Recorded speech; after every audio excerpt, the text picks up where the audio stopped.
Hello YouTube, this is Dazzathecameraman. Today is Saturday, September 23rd, 2017. Whoa, it's the end of the world as we know it. And I've got Sean Hufford with me. Welcome along, Sean.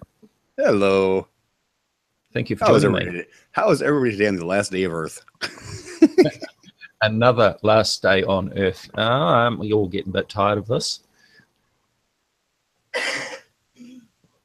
Well, it's just gone 10:30 a.m. here in New Zealand on Saturday, 23rd of September. And as I said in my last hangout, I've really lost count of the number of end of the worlds that I've actually lived through, and this will be another one.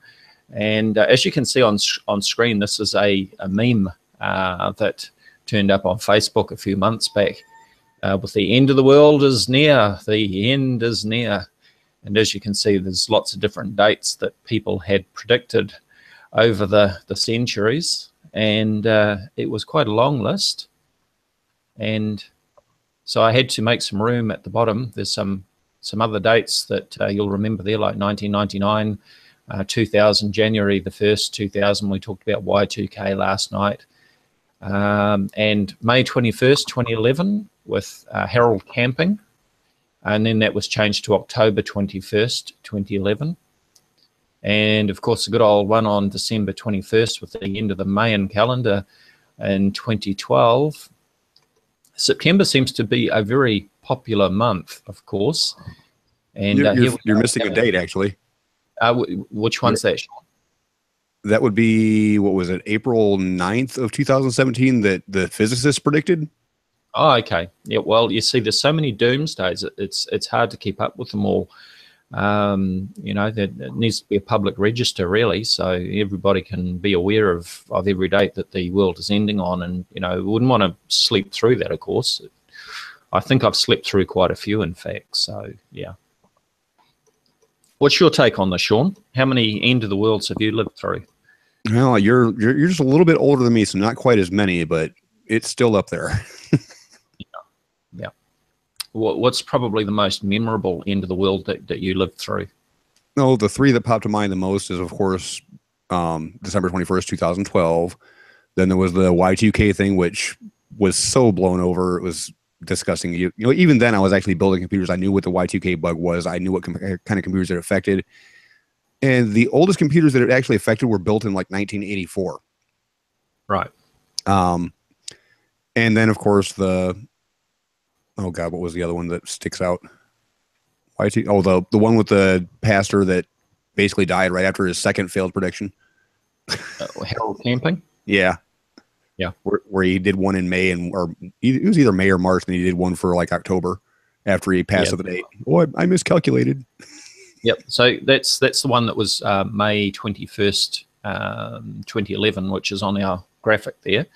Harold Camping, and he was absolutely certain that the rapture was going to happen on May 21st, 2011, and all his followers sold their possessions, sold their houses, and went on the road. I remember seeing on the news people that had their like camper vans and things like that they were touring around on with rapture on May 21st, 2011, and all of that. So I wonder what those people are doing now, the people that actually sold their houses, and I don't know what they did with the money that they got for their houses. Maybe they gave it away or whatever.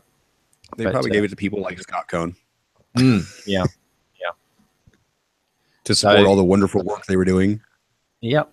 Now, the Y2K one, with the computers, I remember that there were claims that all sorts of things were not going to function. They were all going to fail as midnight ticked over, including, you know, microwave ovens and VCRs and all sorts of things, anything that contained a built-in computer, basically, which was quite a ridiculous statement.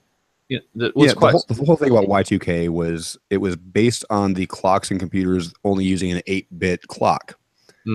And it didn't have enough room to actually change the 1 and 9 for 1900. That's so right. It wouldn't roll over. So it wouldn't roll over to 2000. This only affected computers that were built like 15 years before the year 2000. Yeah. So it was a moot point because, you know, computers go obsolete by the time you take them out of the store. And companies, their fault. They usually let their computers run for about 8 to 10 years before they replace them. it literally affected nobody with an active computer when Y2K actually came around. And that was the big hype, was it affects computers in a certain range. And of course, the media forgot to leave that certain range out of it. So it became a big hoax and a big hype thing, and it was just totally unfounded. Mm. So I blame the media for that one. Well, I did see a comment that somebody had posted after last night's Hangout, pointing out that, you know, a lot of the trouble was actually averted because of the work that was done. And I remember at work we had technicians coming in, updating the computers and so on to prevent, you know, are you Y2K safe? Yeah, that whole thing was a scam, by the way, the Y2K safe thing. Yeah. Well, going back to the microwaves and VCRs and things like that, it was very simple to test, because all I had to do, of course, was go and change the clock on my microwave or my VCR or whatever. Okay, the microwave probably didn't have a clock on it, but the VCR did. And, you know, you just program it for December 31st, just before midnight, and watch it click over. And, of course, the thing still works. So I'd already tested that ahead of time and laughed to myself when it still worked perfectly normally. But yeah, so Y2K and end of the Mayan calendar, I remember people were predicting that all sorts of things were going to happen. We were going to be blitzed with gamma radiation from the galactic center, and this was going to cause people to be upgraded to 5D beings and all sorts of interesting stuff. And of course, that was now 5 years ago. So here we are. Yeah. Yeah, Y2K is the one I got the most experience with, because, you know, this is back before YouTube. That I was actually handling it on MIRC chat. You know, I was debunking hoaxes back then, you know, back in the year 1999 when I was on MIRC. So, yeah, I've got a long history with debunking bullshit. Oh, sorry, bullcrap. My bad. Sorry. Yep. Sometimes it's good to call it for what it is. Yeah, but I try to avoid language like that on your channel, and I do apologize. I appreciate that. Thank you. But yeah, I mean, I've been calling out bullcrap like that since 2000, and that's when I actually got started in the whole debunking thing. And I got out of it for a long time, because after Y2K, the only thing that came up really big after that was the Mayan calendar thing. And of course, that was on YouTube by then. So of course, I was visiting channels on YouTube and debunking those claims, or trying to. I didn't really have a whole lot of experience in debunking at that time, other than, you know, technical stuff with the Y2K thing. Mm. But, you know, I left comments here and there, but nothing like videos. You know, I didn't start making videos until 2 years ago. So, right. Okay. Well, I think we'll pull up Starry Night and we'll have a look at where things are at right now. So this is a simulated view from my location here in New Zealand, and it is now 10:42 a.m. here in New Zealand on September 23rd, and the sun is high in the sky there. It is in the northeast, and of course the sun crosses over from my sky from the east to west in the northern half of the sky, because I'm in the southern hemisphere.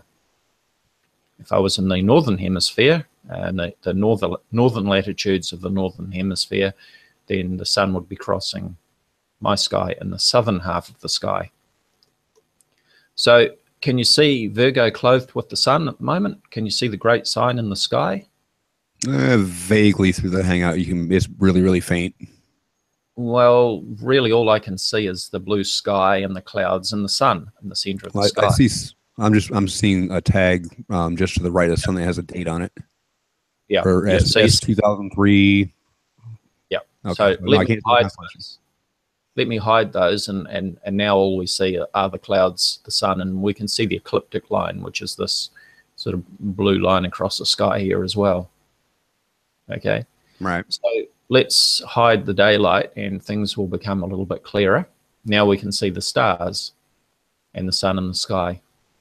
I'll also hide the ecliptic because we don't really need that in the sky. It's just distracting.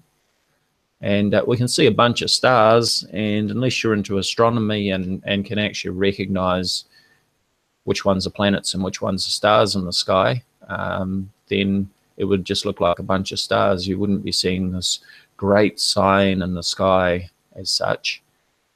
But we can simulate that. So first of all, let me turn those labels back on so we can see where Venus, Mercury, Jupiter, and the Moon are. But where is Virgo? Well, again, we just see a bunch of stars, don't we? So Yep. let me turn on Virgo. Aha, now we can see something. But of course, we don't see this as such in the sky. And during the day, all we see is a blue sky. In one of my earlier Hangouts, I pointed out that at no point would you actually see all of the so-called sign in the sky. You might see the top half with Venus and Mercury, and what was the third planet that's in there? Mars. There we go. Above the sun, just before sunrise. And then, of course, when the sun comes into the sky, you can no longer see the stars and Venus, Mars, and Mercury because it's daytime. And then the sun crosses the sky, all you're going to see is the sun. And you're not going to see Jupiter, and you're not going to see the moon until after sunset because the sky is too bright during the day. So I actually have a question real quick, because I keep hearing the thing about how her head's supposed to be clothed in the sun, and the moon's supposed to be at her feet, and Jupiter's supposed to be giving birth. Well, the moon looks like it's at her knee. Just saying. Yeah. Well, let's have a look at that. So I'll also bring up the asterisms for constellations. Let me get that up for the zodiac.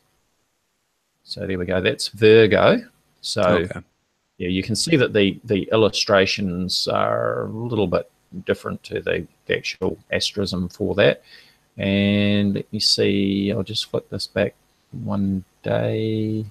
Okay, so now remember that I'm down here in New Zealand, and what's the time where you are at the moment, Sean? 6:46 p.m. on the 22nd.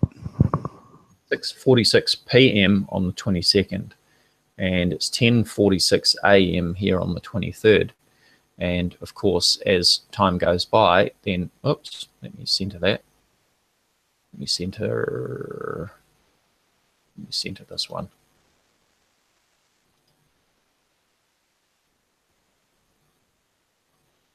Okay, so if I change the time by hours, you'll see that the moon, and actually what I'll do is I'll view this from the center of the Earth, just so we don't get this rotation happening. And let me change the orientation to ecliptic. Okay, now that's flipped it over, but that doesn't matter. Okay, so this is just going to stop that rotation happening as I change the time. Right. So you can see as I change the time with the hours, we've got the moon going backwards and forwards.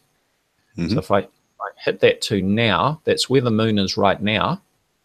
And as I step time forward, then we can see that according to the illustration, at least, the moon is not at her feet. And let me change this to UTC. Okay, moon is not at her feet until around about 2000 hours on September 23rd UTC. But that's according to the illustration. It's not as according to the Let's go by the constellation. Yep, so let's bring that back. Okay, so let's say that that's at her feet. So that's what, just before 0400 hours UTC on September 23rd. And I'm -4 at the current time, so that would be 11 p.m. or 11:48 my time, which is 5 hours away. So that's how long we have to live, everybody. Right. So, okay. So this is how they describe it. We've got Virgo clothed with the sun. We've got the sun up here. We've got the moon at her feet, depending on whether you're talking about here or down here or which illustration of Virgo you're using, because there are different depictions. We'll actually use the constellation for this little demonstration, because that would be the most accepted. Yep. And where is Jupiter right now? I would have thought that that Virgo's womb would be in here, but where is Jupiter? I think it's... you got to remember that on the 23rd, Jupiter has been given birth to by Virgo, so it's in the right spot. It looks like she farted it out, but it's close enough. Yeah. Okay. So, well, if we go by the illustration, it's already sort of down just behind a knee somewhere, isn't it? Well, like I said, I'm going by the constellation because that's what all of the astrologers are going by. Yeah. Okay, now for anybody that didn't see one of my earlier Hangouts, which I did a couple of weeks ago, we looked at this article here, which is on earthsky.org. And this article was written by an astronomer. It was reposted on EarthSky. It was originally posted on the Catholic Astronomer. And this guy actually went through and checked back for the last 1,000 years to see if the same basic arrangement had been seen before. And after checking back, he found that in the last 1,000 years, the same thing had happened in September 1827, September 1483, September 1293, and September 1056. And he said he only searched back 1,000 years from 2017 to 1017. He said there are undoubtedly other examples outside that time period, and probably a couple of examples that I missed within that time period. So there is at least 4 times in the last 1,000 years, not including the current one, where this has actually happened before. And I did check back on those in the previous Hangout just to confirm those dates, and I'd be happy to do that again now. I remember that something from the chat. Yep. Simon says wants you to test the same thing, but with Israel as the location. Okay, let's do that.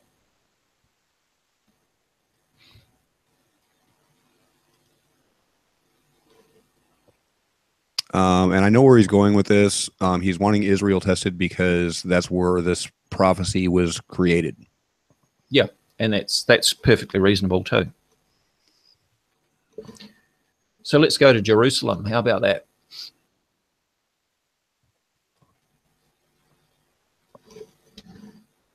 Nope, you're still on Earth Center, by the way. Yep. I'm going to change it to local standard. And there we go. So this is the simulated view from, that should be Jerusalem.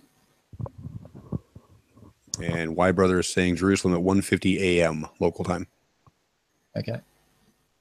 So it's, okay, that's just flipped over now. Jerusalem, go to location. Just want to make sure that that actually has the correct label there, which it does now. Jerusalem, Israel. And sorry, what time was that? 1:50 a.m. So we'll make that local time. And yes, so it's just gone 1:52 a.m. So this is the current time in Israel. And of course, everything will be below the horizon that we're looking for because it's 1:52 a.m. Yep, yep. So of course, Virgo is clothed with the sun, so that can only be seen during the day. So it's September 23rd in Israel. It's already after midnight, so I guess we need to pull this up into the daytime. And now this is what I was saying before. That, okay, this is before sunrise in Jerusalem. And we can see Leo, the constellation of Leo here. We can see Venus, Mars, and Mercury just above the eastern horizon before the sun rises.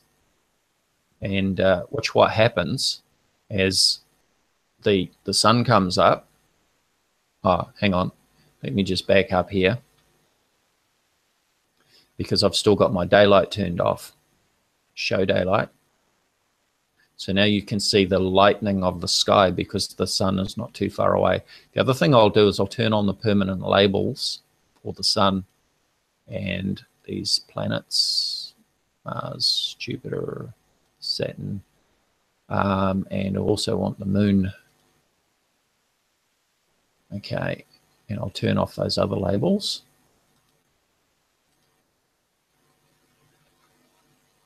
Okay, so with this view now, you can actually see where the sun is if we were looking through the horizon. So the sky is lightening because the sun is just below the horizon. We would still be able to see Venus, Mars, and Mercury in the sky just before sunrise. So as I bring the time on, you can see that the sky is lightening, and or getting brighter, and Venus, Mars, and Mercury would be impossible to see by now because the sun is rising. Yeah, we can see the labels, but of course this is a simulation. So here comes the sun, and that's all you would be able to see in the sky is the sun. And I went for a walk about 2 hours ago, and it was a beautiful, mostly blue sky day, and of course all I could see in the sky was the sun. So you won't be able to see Jupiter. You won't be able to see the stars in Virgo. You won't be able to see the moon until later in the evening. So remember, this is the sky as seen from Jerusalem. Now, obviously, this scenery here is just simulated. That could be anywhere on the world, but this is the correct simulation of the sky. Was there something you wanted to add to that, Sean? Y Brother is saying that they still wanted to see it at 1:50 a.m. even though it's below the horizon. They just kill the ground and actually look through the Earth. Okay, I can do that. Just before I do that, let me just advance this on across the sky so that we can see the sunset position as seen from Jerusalem. So we're just coming up to 3. Let me just bring it up. 3 p.m., 4 p.m., 5 p.m. And so there is the sun still just above the horizon. And so Mercury, Mars, and Venus are all going to be hidden above Virgo, being below the horizon.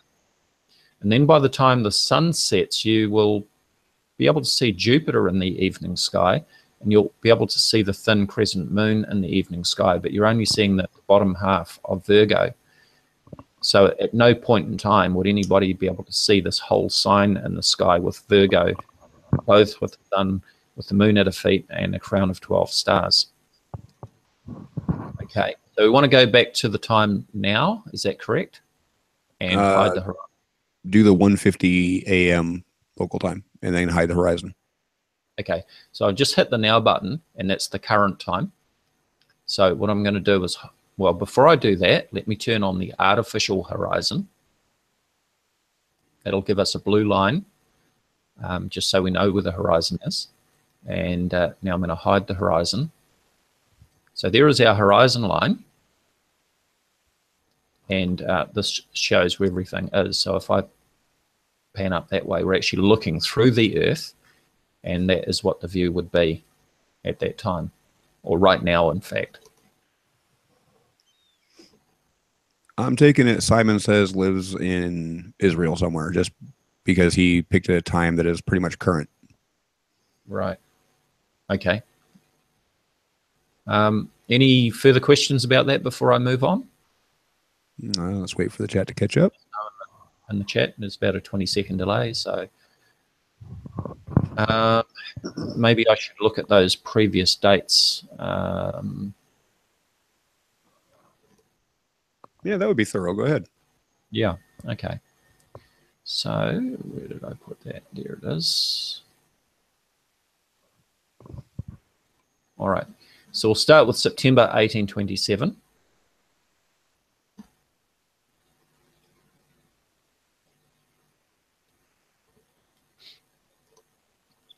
So we're on September 23, 1827. There we go. And what have we got? Let me just, I'll change that back to that other orientation. Ecliptic and as seen from the Earth center.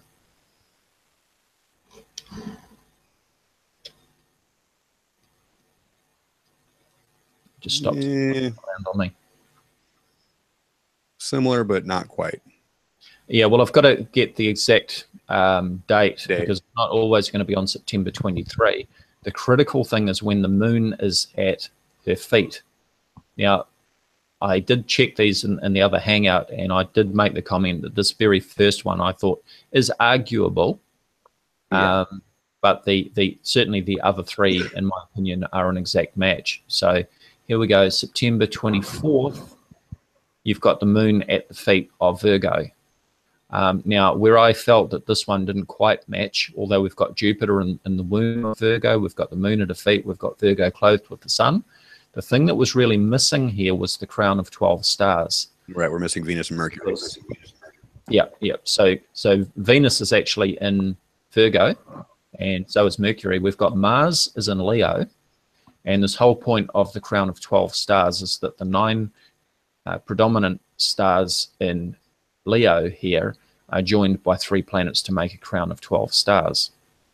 Right. So in my opinion, that one is not really counted as a match.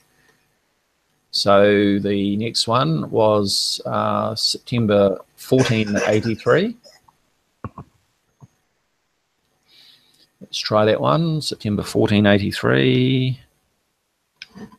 And again, I have to set this up so that the moon is in the right place. And I think this might have been early September, remember correctly. So there is the moon at the feet of Virgo, around about the 6th of September. Do I need to change this to UTC again? It's the 5th of September UTC. We've got Jupiter in the womb of Virgo, got the moon at her feet, clothed with the sun, and I think that that's fair enough to say crown of 12 stars. We've got Mars, Mercury, and Venus. Yeah. Now, somebody jumped up and down in the comments after that first hangout that I did a couple of weeks ago, where I was talking about this crown of 12 stars, and they took exception to the fact that I was talking about planets as if they were stars. Well, of course, I'm simply speaking the same language that people are using in describing this event of the, being crowned with 12 stars, including 3 planets. Of course, the planets are not stars, but to anybody that doesn't understand what they're looking at in the sky, being able to differentiate between stars and planets, planets look just like stars in the sky. Well, that actually raises a question. What year was each of the planets, like Mercury, Mars, and Venus, named as planets and not stars? Because I know it was ancient Greece. Yeah. But I don't remember when. Which came first, the biblical prophecy or the ancient Greeks? Well, I would say the ancient Greeks, because, people have been watching the stars or the sky for so long and notice these wandering stars. And the word planet comes from Greek, planetos, which means wanderer. So, Babylonian astronomy, they had a pretty good idea of what was going on with planets and things like that. That they were different stars. That's something I wasn't sure on. Yeah. Okay, so that is 1483. I consider that to be a match. So again, here is another positive match for when we have seen the sign before. So 1843, what's that? Roughly 500 years ago. 550 years approximately. Just rough maths on that. Okay, and the next end of the world doomsday, according to the Revelation 12 sign, would be September 1293. So let's check that one out. 1293. And by the way, for people who are thinking, oh, well, it's got all to do with the retrograde of Jupiter, I'm going to come back to that after I've checked these dates as well, and we'll look at that again. I looked at that in the original Hangout as well. So September 1293, and once again, I've got to set this up so that the moon is at Virgo's feet. And I'm not sure if it's early or late September, so it'll be early September or even, there we go. So yeah, very early September. We've got the moon at the feet of Virgo on September the 4th, between, around about 3rd, 4th. And again, just look at the difference that 12 hours would make. Okay, so I'm flicking between the 3rd and the 4th. So 12 hours difference is halfway in between. Okay, so let's go to the 4th. So on the 4th of September, 1293, we've got Virgo clothed with the sun, with the moon at her feet, and Jupiter in her womb. and definitely a crown of 12 stars. And again, I'm counting the planets as stars in a descriptive sense. We've got the 9 stars in Virgo, and we've got Mercury, Venus, and Mars joining those 9 stars to form that crown of 12. So definitely a match, 100%. Would you agree with that, Sean? I'd actually give it a 95 just because of the position of Jupiter. Because it's not actually in. Oh, you think it's too high? I think it's too far outside of the actual constellation lines. So I'll give it a 95. Well, if we go back to now, isn't that the same case? Let me hit the now button. Oh no, well now it's actually below our butt, but it's still inside the constellation, I believe. Yeah. I see what you're saying there. Okay, but yeah, looking at the illustration, it's down behind her knees at the moment. So, all right. So, and I think we've got one more to check, is it? 1293. And you got to remember, I try to look at everything as unbiased as possible. Yeah. And the last one to look at was September 1056. So let's check that one out.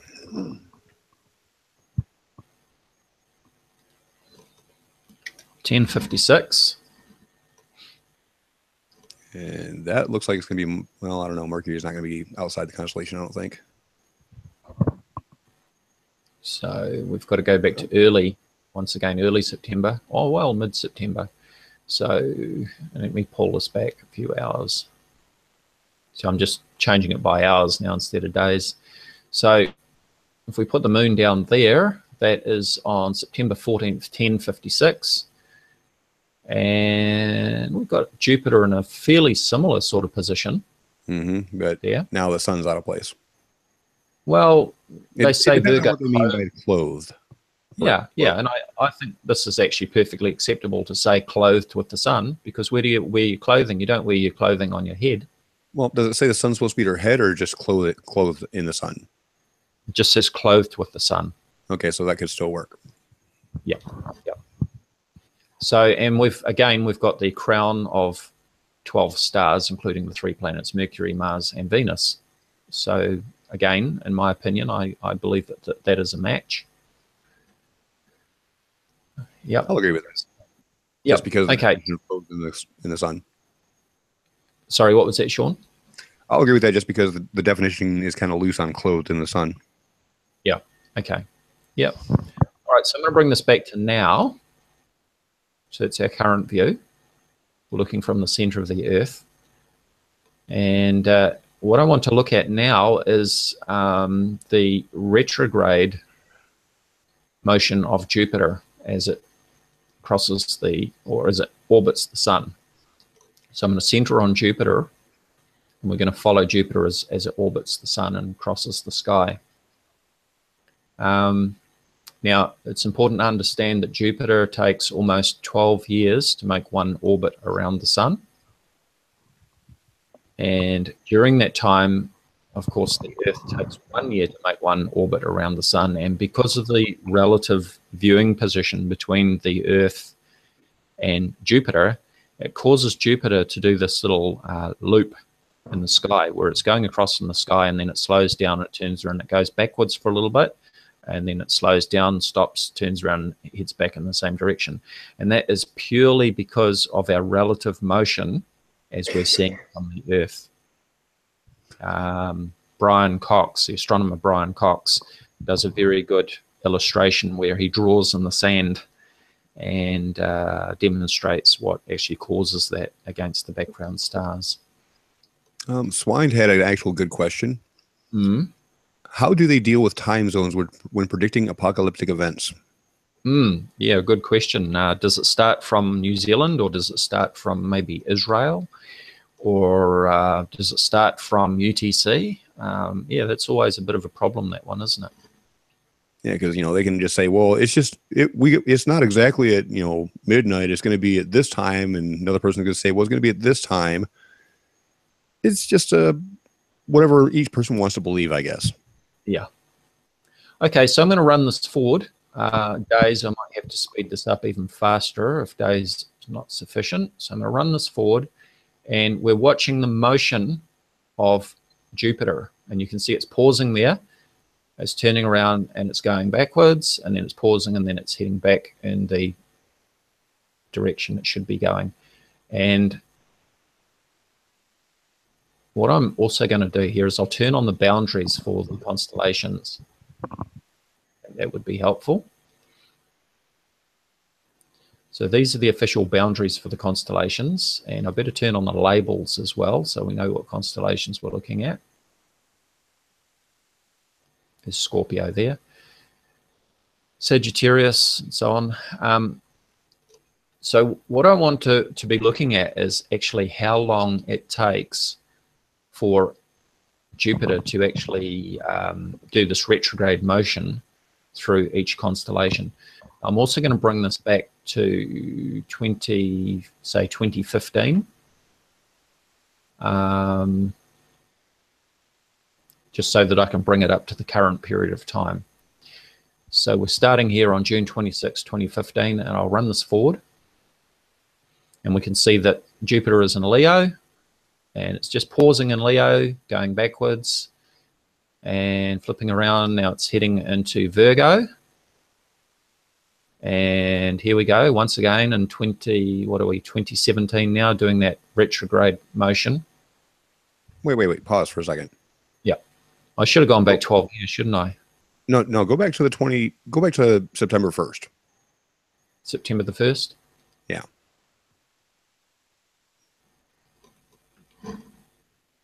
Now, keep in mind, this prophecy says that Virgo is supposed to be giving birth to Jupiter right now. Mm-hmm. Follow its orbit day by day real quick. Okay, well, how about I bring this back? I did this last time. I'll bring this back so that to the point where Jupiter is actually entering the constellation of Virgo. Well, I'm just pointing out the fact that Jupiter is actually moving into her womb at this point. At least if I saw the dates right. Okay, well, how about I start this from August the 1st, 2016, where Jupiter is just about to enter the boundary of the constellation of Virgo, and then we'll follow it from there. And just yell at me to stop if you want me to pause it. So here we go, running it forwards from August the 1st, 2016. So here is Jupiter coming along, and it's pausing right there. Here. Yep. And step it forward. Well, you can't slow down how fast it goes, can you? As far as I can skip forward a day at a time. Yeah, skip forward a day at a time. And, well, it's going to take a while to get up to September. Never mind. Okay, well, I can change the up until you get to September. Hours. That will slow it down. Would that help? Yeah. Because I want to see what direction it's going once we get into the middle of September. Okay, I need to speed that up as well. So we're stepping at 6 hours at a time. Okay. May. So June. I'm going to go ahead and say that I was wrong with my assertion because I just saw it wrong on the screen. I thought it was actually moving towards the head right now. Mm-hmm. But it's not. It's going to be going back down towards our feet. Okay.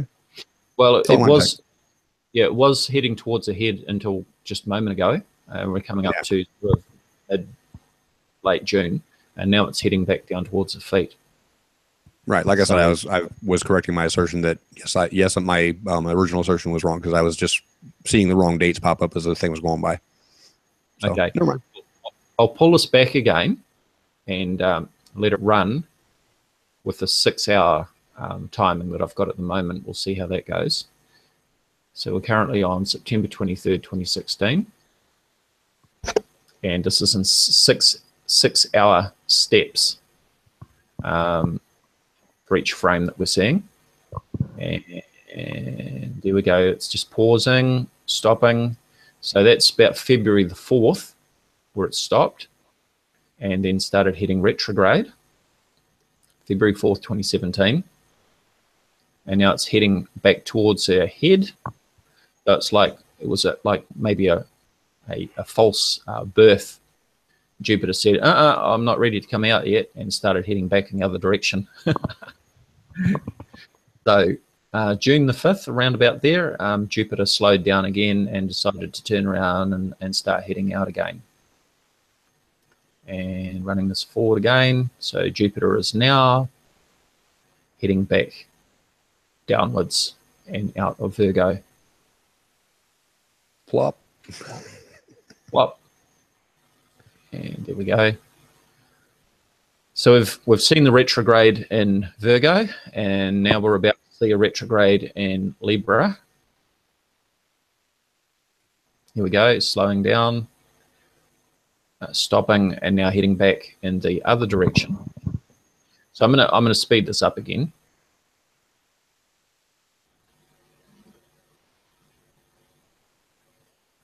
So we've seen a retrograde in Virgo, we've seen a retrograde in Libra.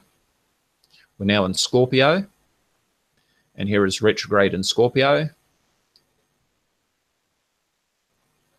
While you're in Scorpio, John Michelson had a question in the chat a little bit ago.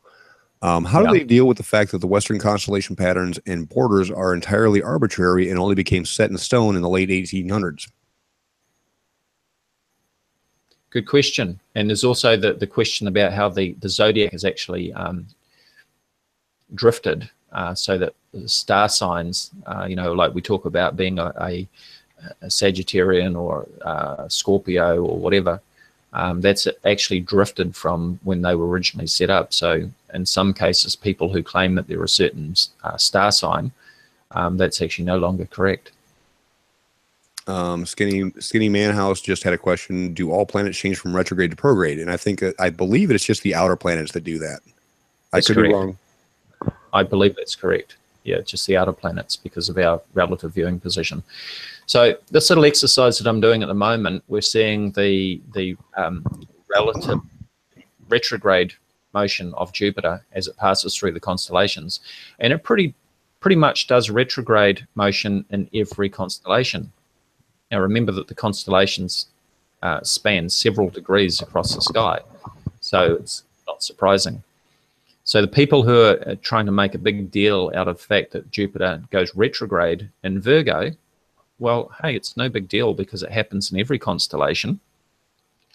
And if we check back every 12 years when Jupiter is in Virgo, as it is every 12 years, then we will find that it goes retrograde in Virgo quite frequently. Sometimes it would be on the border, for example, between Virgo and Leo, or what's the constellation that's on the other side of Virgo? I'd have to check. Here we are, we're coming up with Leo here again. So there's Cancer going retrograde here into Leo. And what are we up to now? 2027? Yep. And let's see if it goes retrograde again as we come up to 2028. Into 2028 now. So it's doing this retrograde between Leo and Virgo. And I expect it'll do another retrograde down around about here. Just coming up to 2029. And there we go, retrograde in Virgo once again in 2029. So the retrograde motion is really quite irrelevant as far as I'm concerned. So it's just Jupiter doing what Jupiter does all the time. Why Bother says, you have to admit it's pretty amazing that something in the Bible describes an event when they didn't even have astrological signs is amazing. I think they did have astrological signs back then. Yeah, in fact, even in the book of Job in the Old Testament, it talks about the constellation of Orion, and it talks about the constellation of Pleiades, the seven sisters. I think it talks about the constellation of the Bear as well. It certainly talks about the constellation of Orion. So yeah, I mean those constellations have been around. In fact, people who I see what Why Bother was trying to do. He's trying to build a straw man because we said that they didn't have the constellations set the way that we do now back then. They did have them, but we didn't set their borders until the 1800s. Right. Well, yeah. Well, the constellations were certainly there, and I was just about to make the point that the Hebrew Mazzaroth is the zodiac, and a lot of people who are into Bible prophecy believe that the zodiac actually tells the whole story of prophecy. So you've got Virgo as the Virgin representing Mary or representing the church. You've got Leo is the lion of the tribe of Judah representing Christ, and you know, I guess Scorpio, serpent, and all that sort of thing. So the Mazzaroth has been around for a very long time. Yeah, if I can explain this a little bit better for him so he'll understand. The constellations have been around for a very long time. Those, if you look at the screen, you'll see all the blue lines connected by the stars. Those have been around for a very long time. The white lines on the screen weren't established until the 1800s. That's the borders of the constellations where they, okay, this constellation ends here and this one starts at the same place. That wasn't established until the 1800s. Right. Before then, it was just basically personal preference from person to person, where each constellation ended and which one started. Yeah, and it's like the illustration that's used for Virgo. If you're using Stellarium, they actually use a different illustration for Virgo and Stellarium than what we're seeing here in Starry Night. So there is that. We also looked at, in some renditions of Leo, instead of having 9 stars shown, they have 10 or 11 stars, and in some cases a lot more than that as well. So that's also in this article that we were looking at. Here we go. So in Starry Night we're seeing 9 stars, but in this one here we've got 10 stars. This one here we've got 11 stars. So, you know, when they're joined by 3 planets, as is the current situation, if you're picking out 10 stars and it's joined by 3, well, you've got 13. If you've got 11 stars joined by 3, you've got 14 stars. So is it a crown of 14 stars, a crown of 13 stars, or a crown of 12 stars? Well, it depends which illustration that you're using. Why Bother wants you to check a date for Friday, April 3rd of 33 AD. Sure. So April the 3rd. 33 AD. 33 AD. 33 AD. There we go. So there is Virgo. We're not seeing any planets there in Virgo. We've got the moon near her feet. So what exactly were we looking for on that date? Supposedly the date of Jesus' death at the 9th hour. Okay, there are different ideas about the date that Jesus was crucified. I saw a presentation recently. I'll just see if I can pull up the notes on that. And there was a partial lunar eclipse on that date as well. But it was actually one that was really hidden over the horizon. So let me see, where was that?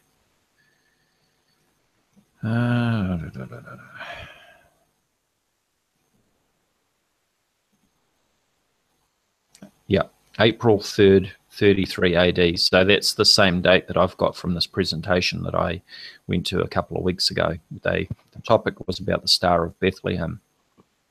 So that's the view for, let me check, I've got that right, April 3rd, 33 AD.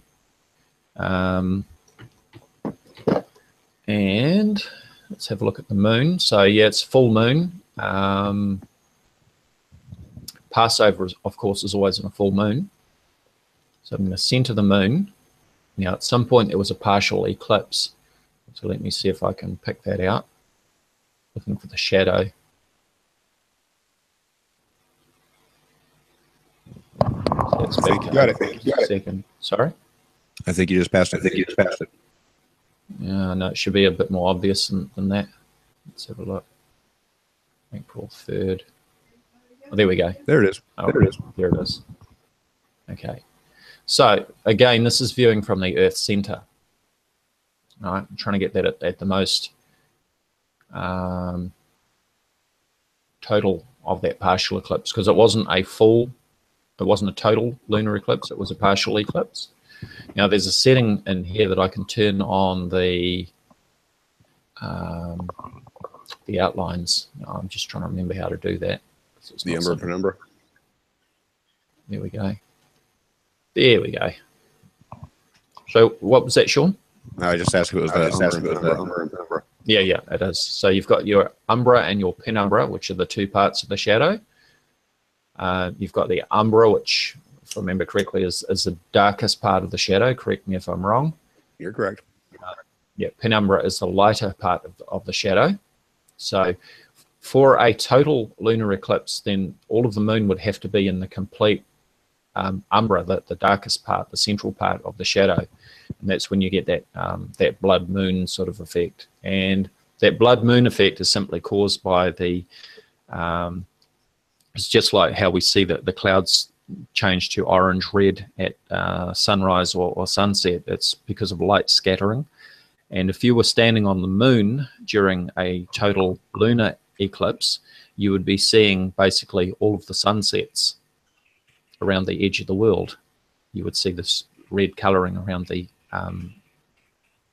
circumference of planet Earth.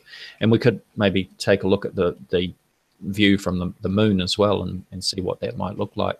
So this is on April 3rd, 33 AD at 1435 UTC. Let me change that to the local time for, well, that's on Earth center. So what I need to do now is change that to Jerusalem. And this is where it gets interesting, because as I recall, the moon was below the horizon. Well, that's kind of neat. And I'm echoing again through you.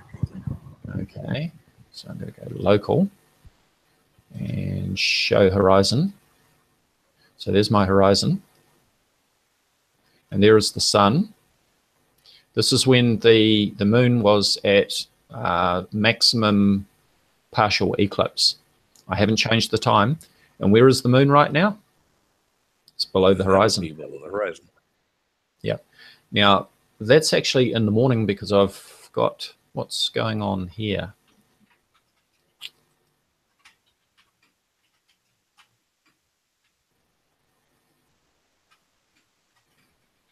The sky should be, it's not right. Where is the sun? It's just above the horizon on the east. There it is.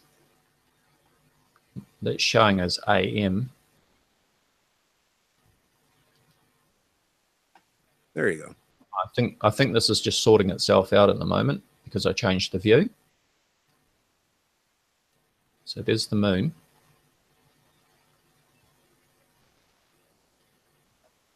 Let me just double check this. I think switching the views sort of got things a little bit haywire.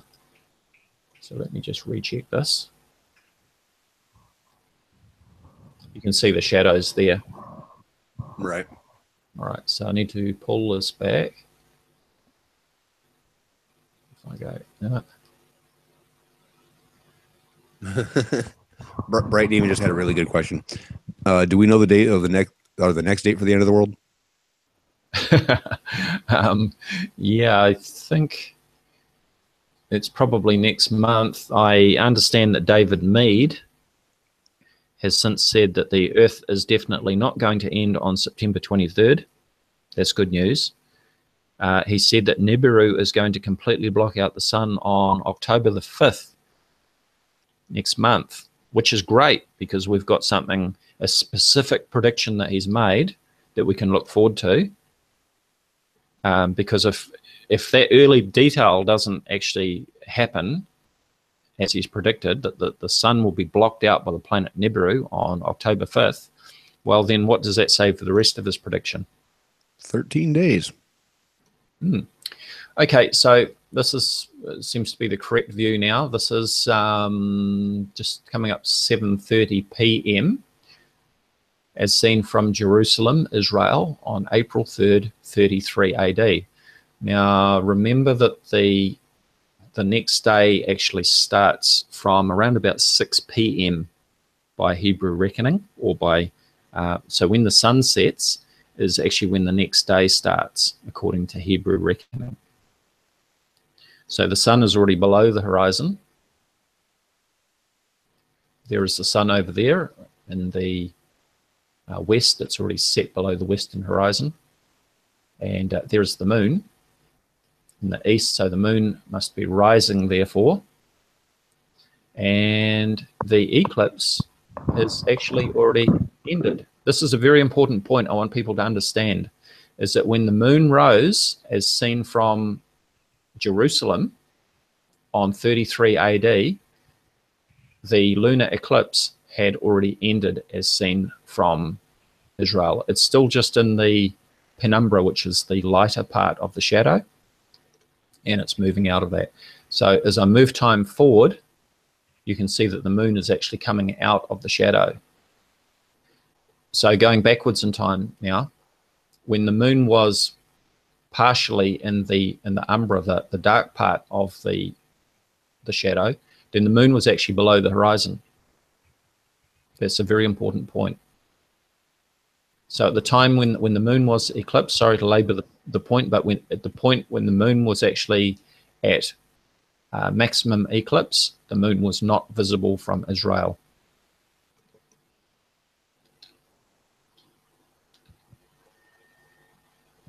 What's the angle? What's the negative quarter of a degree? Maybe it could have been actually, to be, if refraction was just right. Well, remember that the angular diameter of the moon is half of 1 degree. Right, and we can get up to 2 degrees of refraction possible. All right, so what I'll do is I'll turn on that horizon line again. Where am I? Oh, it's already on. I'll hide the horizon, so we've got a clear view to the horizon. So what was the refraction that we're talking about? Quarter of a degree. No, we can actually get up to 2 degrees in the most severe conditions. Okay. Well, let's take this back. Yeah, I'll just hide the daylight here. So I need to go backwards, not forwards. Let me center that.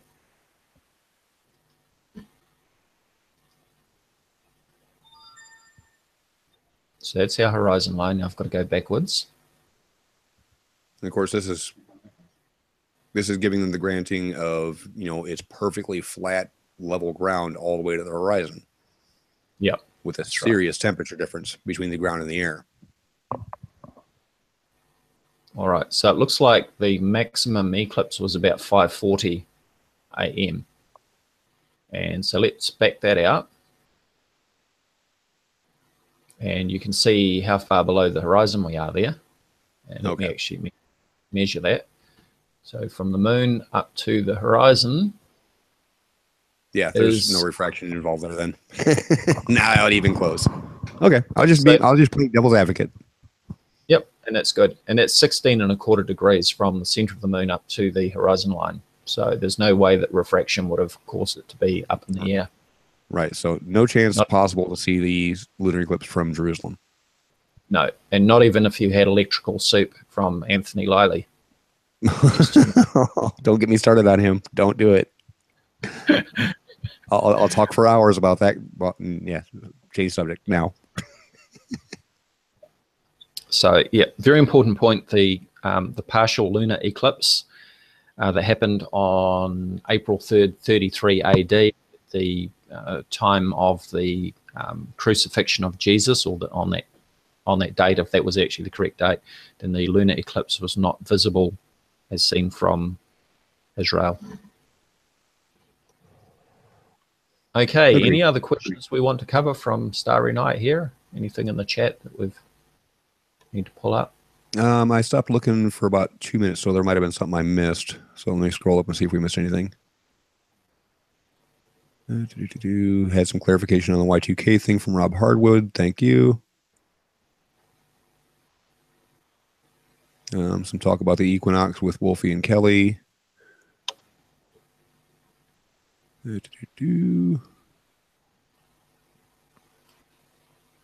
And MMA had a pretty decent joke. Wait till the end of the world. I can handle has to happen someday. But after all, but on a Saturday. Yeah, Monday morning would be much better, wouldn't it? Okay, I'm going to pull up the website for GeoNet. So I live in New Zealand, in the Southern Hemisphere. We live in the first time zone for all of the world. And this is the GeoNet website. GeoNet is the New Zealand agency that monitors earthquakes here in New Zealand. So here is our map of New Zealand, and each one of these red dots is a seismograph station. Now, I live in Tauranga, New Zealand, which is right about where my arrow is pointing there. So the nearest seismograph station would be this one at Tahuroa Road. Now, each one of these horizontal lines represents each individual seismograph, okay? So Tahuroa Road is this one right here. So that horizontal line that runs right along there is the trace for that individual seismograph. Now, when there is an earthquake, you will get traces showing up on lots of different seismographs. So that's why we have this big black line here. Now, this one actually is September 23rd at 0400 New Zealand Standard Time. So that was 4 a.m. this morning. I haven't refreshed the page. And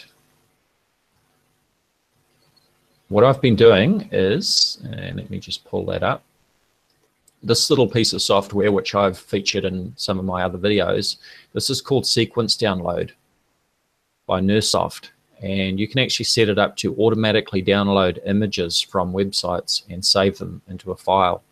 So I've actually done that. I've added the GeoNet drums here, and I've been saving the earthquake traces for about the last 3 or 4 days. So I'm going to pull those up now.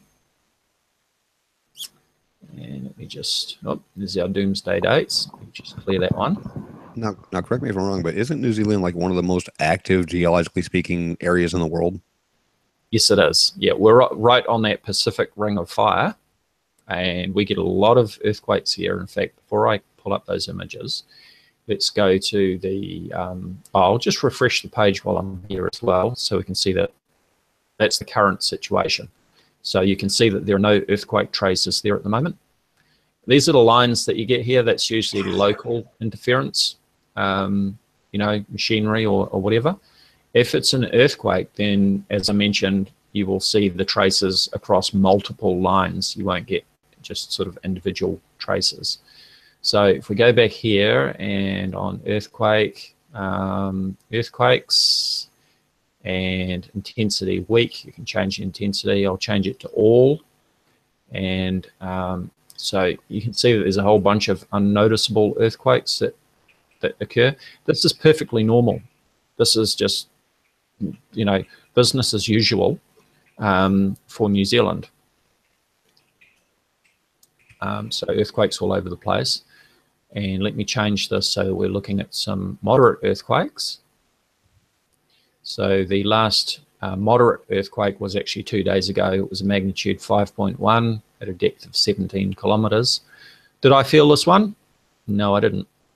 What about this one? 4.5, I didn't feel that one.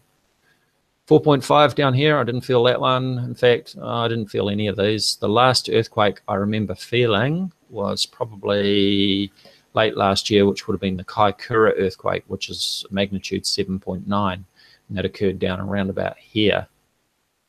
That was a major earthquake, all right? So you can see that there's a lot of earthquakes that happen, and we generally don't feel them. So I'm going to pull up these traces now.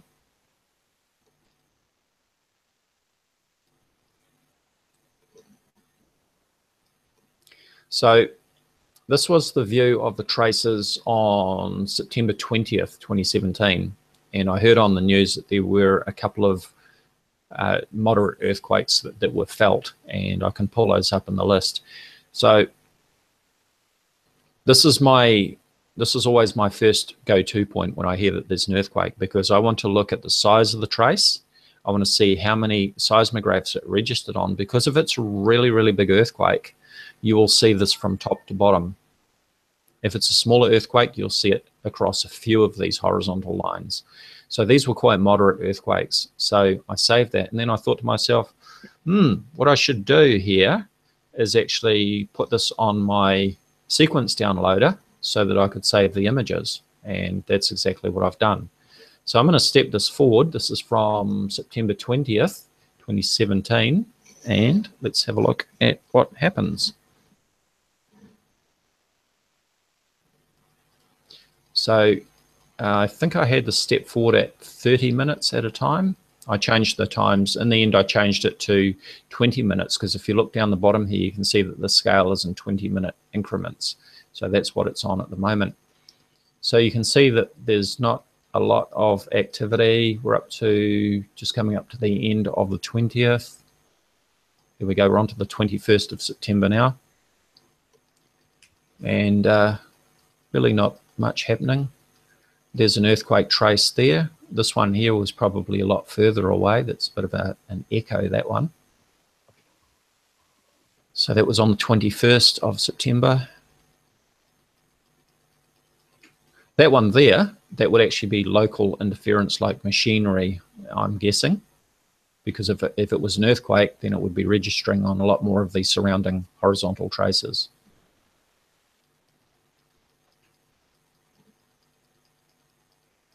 So, you know, if Nibiru was closing in on us, I would expect that there would be all sorts of earthquakes happening all over the place and just not seeing it. We're just seeing the odd moderate sort of earthquake here and there. And so now we're coming up, we're halfway through the 22nd. This is local time. Again, that's just local interference there. And there's a little trace there. There's nothing. Remember that I have not felt any of these earthquakes. Any of these traces that you see on here, I have not felt. So we're on the 23rd now. And we're getting spammed. Okay. Who's spamming us? So we're actually back to the start now, just in case anybody saw those and thought that, whoa, there's a couple of earthquakes here. We're actually back to the 20th. So you can go back to the last one. That's the last one. It's on there. I didn't time him out or ban him. I just deleted the comments. It's from a sock account called Flat Earth. Mm-hmm.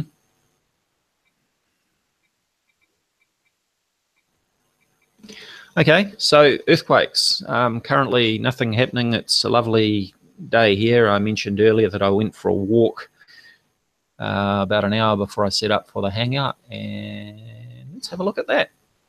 Well, I actually got a good question because a lot of the Nibiru channels are pushing this September 23rd date. Yep. They've got all this information about the alignments of the planets and the moon. Where's Nibiru? Yeah, where is Nibiru? Has anybody got the current location? Has anybody got the right ascension and declination coordinates? Because I'd like to pull it up in Starry Night, or I'd like to enter those coordinates into my telescope and go and have a look. No, So that just struck me as odd.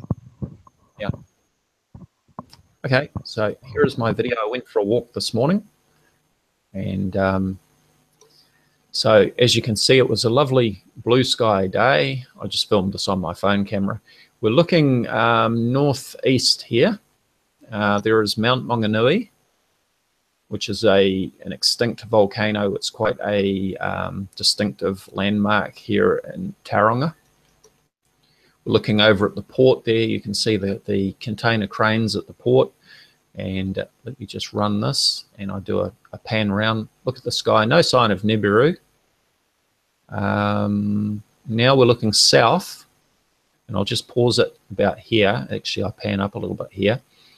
Because last night when I did the Hangout, I pointed out that I can see all the way below the ecliptic to the south celestial pole. And the south celestial pole would be around about here somewhere. So if Nibiru was coming up from below the ecliptic, then I would be able to see it in my sky. There is nothing in my sky that how am I trying to say this? There's nothing that could be seen from the South Pole that wouldn't be seen in my sky looking south, because I can see the south celestial pole in the sky. Well, I can see everything that would be seen above the South Pole. To be fair, they all say it's south of the ecliptic, and it's next to the sun at the same time. So, yeah, it's amazing, isn't it? It could be south of the ecliptic, below the ecliptic, only visible from the South Pole, but at the same time, it's next to the sun. Go figure. So I guess So you it's can just see, wherever you can pick up a lens flare. yeah, exactly. So you can see just here, there's a group of people walking up the walkway there, just going for a leisurely morning. I walked past them and we said good morning and commented about what a lovely day it was. No sign of Nibiru, bit of light cloud there. I did have a clear sky view to the sun earlier before that cloud formed, but unfortunately didn't take a video. Well, it would have to be a chemtrail, of course, because there are no such thing as clouds anymore. They're all chemtrails, right? No, of course. Yeah. Maybe just made a good comment, but Nibiru is invisible, Dazza, so the fact you don't see it proves that it's there.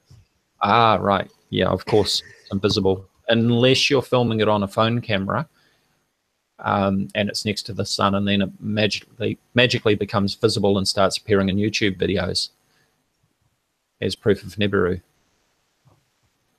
Yeah, Simon just said that he's just said flat Earth Starry Night. We're still waiting for that version. Yeah. Yeah, problem is it won't work. Yeah, not so much. Yeah. So there is my lovely blue sky sunny there was day. Nibiru. You got Nibiru. Yep, there it is. Look, Nibiru, right there. And did you see how fast it was orbiting the sun? That's why we never see it. It's just too fast. It sure moves around, doesn't it? And now that I've got this paused, and this is what people do, is that they take a single image. Maybe they take a photo, so it's not a video. They might take a photo, and then they see something like this, and they go, oh, I've got Nibiru. Well, technically, that's the blue Kachina. Or the blue Kachina, yeah. I've got the blue Kachina next to the sun, but they're looking at a still image. But what happens, of course, when we're looking at a moving image, then our blue Kachina, whoop, did you see how it disappeared then? Oh, man, it just goes so fast. Yeah. So when it does hit us, it's just going to totally tear us up. Look at that orbit. Jeez. Wow. And look, I noticed too, I'll just pull that back. Let me just get that back in view. And I'll pause it at the right time if I can. Oh, now I'm going to bring it back just slightly. And step it. And see, now it's got the wings. Oh, it's got the wings. Look, we got the blue Kachina with the wings. It's the winged planet. Woohoo! Look at it go. I'm free. Sorry, I didn't mean to sidetrack like that, but I just thought it was incredibly funny. Yeah. Yeah. And if you're filming the sun and you think that you're filming Nibiru next to the sun, you always need to do the finger test. Doesn't matter which finger you use, just do the finger test. Yeah, do the finger test. So what we're talking about is if you think that you're seeing an object next to the sun, and let's find our blue Kachina. There it is. There it is. Okay. So if you think that you're filming an object next to the sun, what you need to do, there's two parts of the finger test. The first part is you put your finger out and you block out the sun with your finger and check to see if your Nibiru object suddenly just vanishes into thin air when you block the sun out. To extrapolate on something Simon just said, yeah, when you do the finger test, it is definitely like a prostate exam for the Nibiru believers. Yes. Yeah. And the second part of the finger test is that you need to put your finger over where the Nibiru object is and see if it ends up superimposed on your finger. Because if it does, then obviously it is an internal lens reflection. This one that we're seeing here, because it moves all around, is actually just a typical lens flare. But there is another type of reflection that happens within the actual lens assembly called an internal lens reflection. And when you move the camera around, the apparent object doesn't appear to move relative to the sun. And that's when it's important to do the finger test. Yeah, just to expand on that, that will also occur when you have a second piece of glass outside of the lens that doesn't change its orientation compared to the lens. Yep, and that's right. And using my phone camera here, filming this, you can see that we've got this ordinary sort of lens flare, but we're not seeing a secondary object. If I use a welding lens over the front of my phone camera, we get that secondary object. And a few weeks ago, I uploaded a video actually demonstrating that, and I did the finger test to actually to show that. In fact, what I might do is I'll try and pull that video up from my YouTube channel, and we'll take a look at that.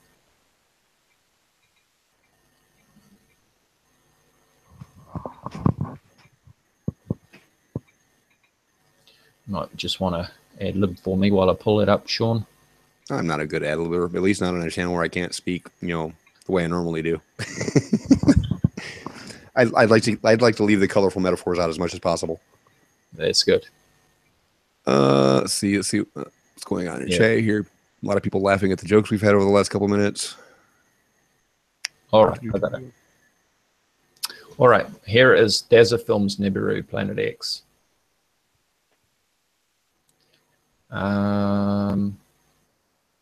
Now, I won't mess around trying to have the sound up on that, because otherwise I'll have to just play with the sound settings. So I'm filming with the same phone camera that you saw on the video that we just watched.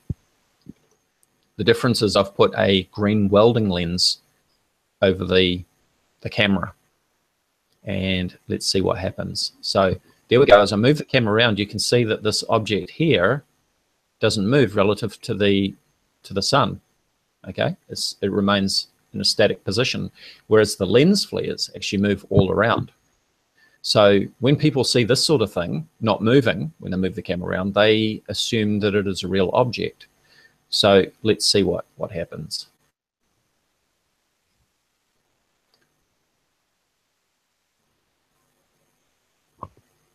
Oh, look, there's Nibiru on my finger. Okay, and the second part, I'm blocking out the sun, and suddenly Nibiru disappears as soon as I block the sun out. And that is the finger test. All right. Now, and in a minute. The funniest thing is when Mother Nature does the finger test when the filmer doesn't do it. Yeah, that's right. And we often see that, don't we? Oh, yes. I made a good video on that one. Yep. So in just a moment, you'll see me moving the welding lens, and you can see that our Nibiru object suddenly starts wobbling all over the place. Okay, so I'm just rotating the camera there to show that it's, here we go. So I'm moving the welding lens now, and you can see that our Nibiru is bouncing all over the place, whereas it was static before. So there we go. That's the finger test. One more time, Nibiru on my finger. And block out the sun, and it suddenly disappears. Now, just to clarify, which finger were you using? Yeah, that was my index finger. Okay, just checking. Yeah, I wasn't flipping the bird. I probably would have in my video. Just saying. Yeah. So if anybody sends you a video or posts a video claiming that they're showing Nibiru next to the sun or a second sun, always insist that they go and film again and do the finger test. Otherwise, the video means nothing.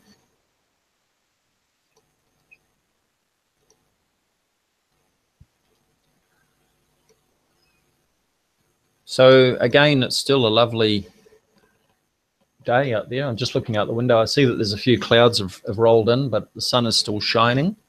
I'm not feeling any earthquakes. Actually, Dazza, are you willing to go try out the Equinox Challenge again? I could try. Yeah, I could try that possibly if the sky is still clear later on for sunset.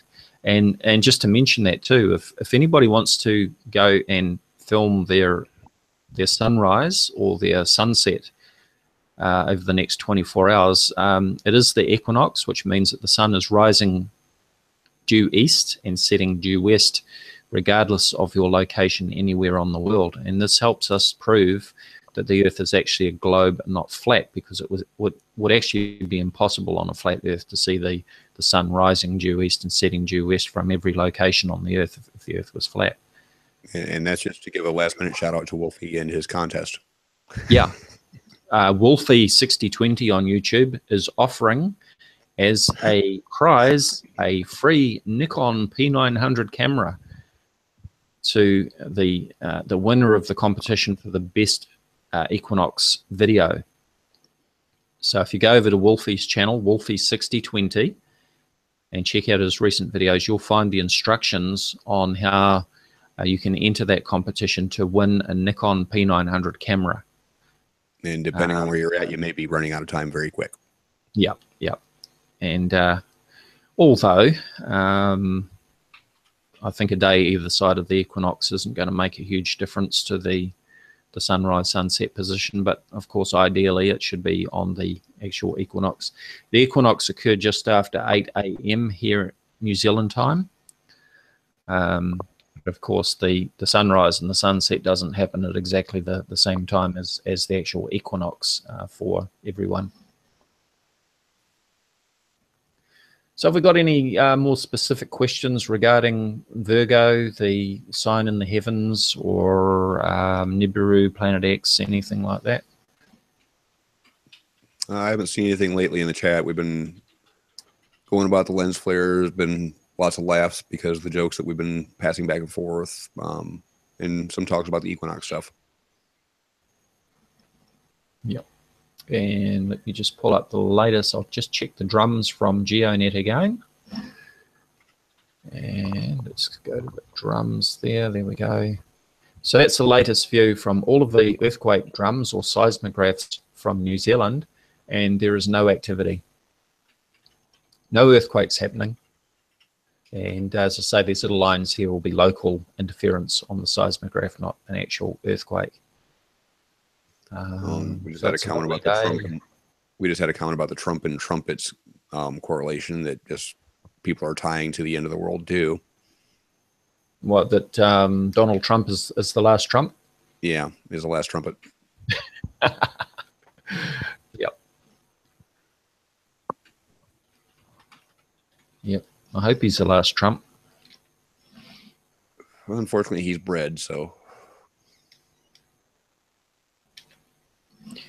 Okay, I'm just going to pull up the port of Tauranga webcams if I can.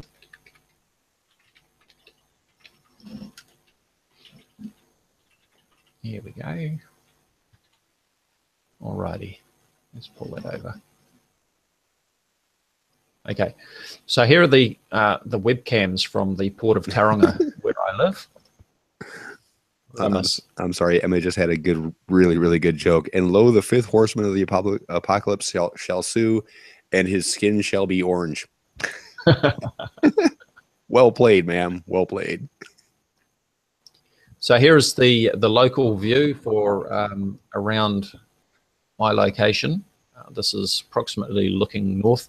So this is Mount Maunganui. I was talking about this extinct volcano, which is quite a distinctive landmark. It's quite beautiful. This is across the harbour from where I live. I live in Tauranga. Mount Maunganui is both a location and a mountain. So this is the actual Mount Maunganui itself, and then off to the right there's this long peninsula, which is also referred to as Mount Maunganui as a location. And you can see there's a bit of cloud in the sky there. This is a port on the Mount Maunganui side. This is where all the cruise ships berth. And this is looking probably northeast out towards Near Island. That one there, south end of Mount Maunganui Wharf. Now this one here is one of my favorite shots because this is actually filmed from the Mount Maunganui side looking towards the west over towards Tauranga where I live. So I live round about here somewhere. And here are the container cranes on the Tauranga side of the port. So with the sun, when it sets, it's setting down around about here somewhere in the west at the moment. So as you can see, the sun is shining. It's a beautiful day. There's a few clouds around. But, you know, everything is normal in paradise here. The ground's not shaking. There's nothing falling out of the sky. As you can see from the water level here, I mentioned last night that if there was a massive brown dwarf closing in on the Earth, then the oceans would actually be all out of whack. The moon has a mass of 1.2% that of the Earth, and we know that the moon causes the ocean tides every day, twice every day in fact. So if there was a massive planet closing in on the Earth that was several times the mass of the Earth, then we would be having major problems with the oceans. The harbour, depending on where the high tide was as a result of the incoming planet and the rotation of the Earth, would either have tides that were extremely high sweeping across the land, or we would have empty harbours. And as we can see here, everything's normal in my harbour. The water hasn't been sucked out of the harbour because it's, you know, up high somewhere else on the other side of the Earth. So everything is normal there. Oh, Kara's being mean in the chat. she's playing the role of flat earther.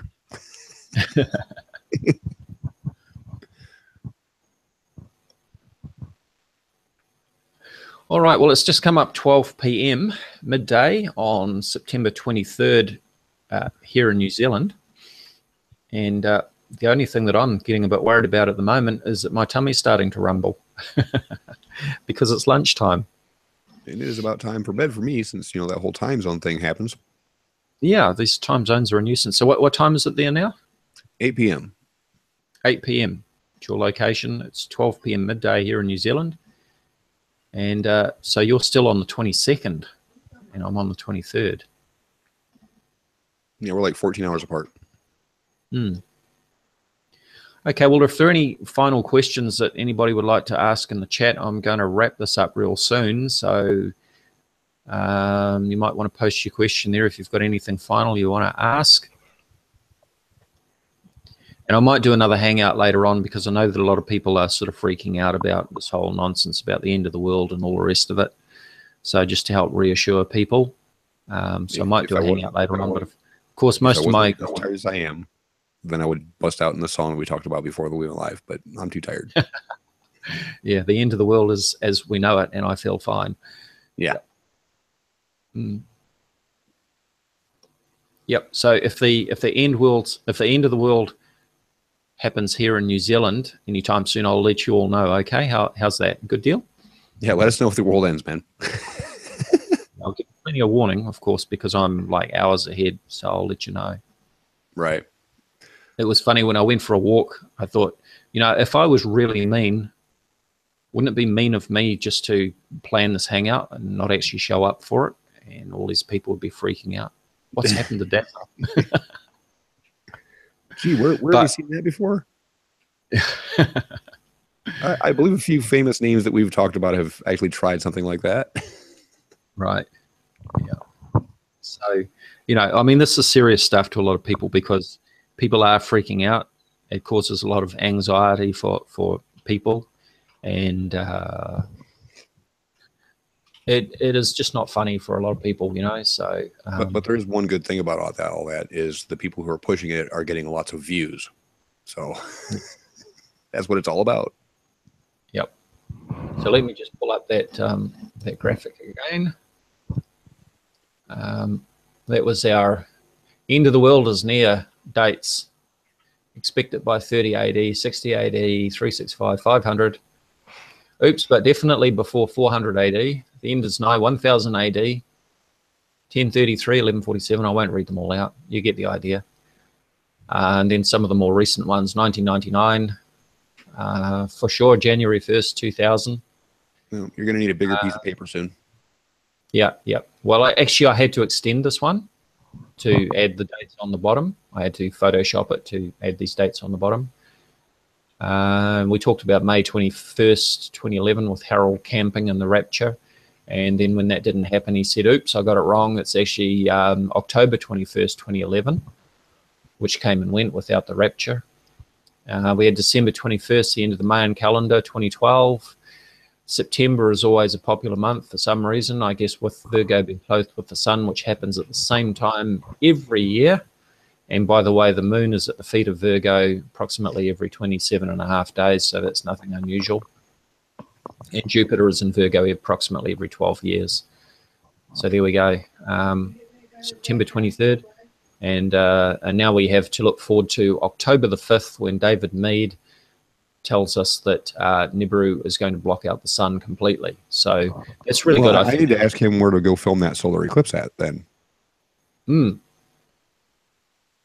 Because I really had fun with this last one. I want to do it again. Yeah.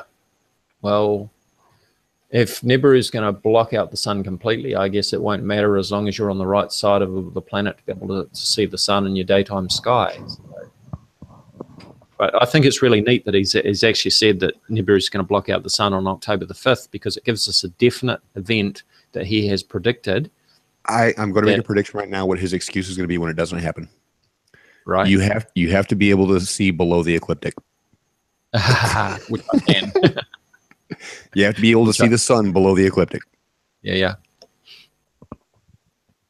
And again, there's the time zone thing. So, you know, October the 5th, from which time zone? Because I'm about a day ahead for the rest of the world. So, you know, if the sun gets blocked out by Nibiru, I guess I'll see it first.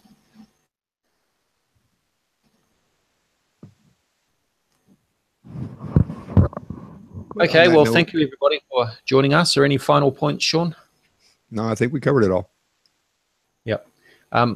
It was quite funny that a journalist tried to contact David Meade about the end of the world on the 23rd of September, and he said he was unavailable until next week. Well, he's only got 13 days until his eclipse. Yeah. But the irony, the end of the world on September 23rd, I won't be available until next week. Right. Yep. Oh, and by the way, for anybody that hasn't heard it, David Meade also published a book back in 2015 saying that the rapture was going to occur in 2015. It was published on Amazon Books. He's since pulled it from Amazon Books, but you can actually still find it online. David Meade, The Rapture in 2015, which came and went, and here we are. Well, he's just going to republish it with another year tacked on to the end of it. As they always do. Yeah. Okay, well, thank you, Sean, for joining me, and thank you to everybody in the chat and everybody watching. And as I say, I may do another Hangout later on today, but unfortunately for all the people in the US and that side of the planet, you'll probably be tucked up in your bed unless you're real night owls, awake all night. But of course, for us, what's that term? From the other side of the planet. Can you think of that one, Sean? There's a few, but I can't think of them off the top of my head. Yeah, I can't think of it either. But anyway, it's daytime here and people are up and it's a weekend, it's Saturday, so don't make me bust out in an Antonio song. Yep. Alrighty, well, thank you everyone, and good night and take care, and don't stress out about end of the world doomsday dates that come and go and never happen. Thank you for watching.